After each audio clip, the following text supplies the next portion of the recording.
Okay, so poultry farming is a business that requires a lot of capital, like a lot of capital. You can't go into poultry farming without having money. Anything where you go do inside poultry farming, you need the money, you need the funds to do it.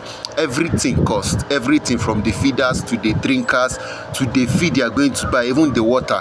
You need, if you don't have a good source of water, maybe well or borehole, you need to buy water. You understand? So everything is going to cost money. So if your pocket is not very, very big and you understand, I don't think poultry farming is for you because it's going to cost you a lot of money to go into poultry farming. Poultry farming nowadays is not be small people again. It's very, very expensive to go into poultry farming, you understand? So that's it.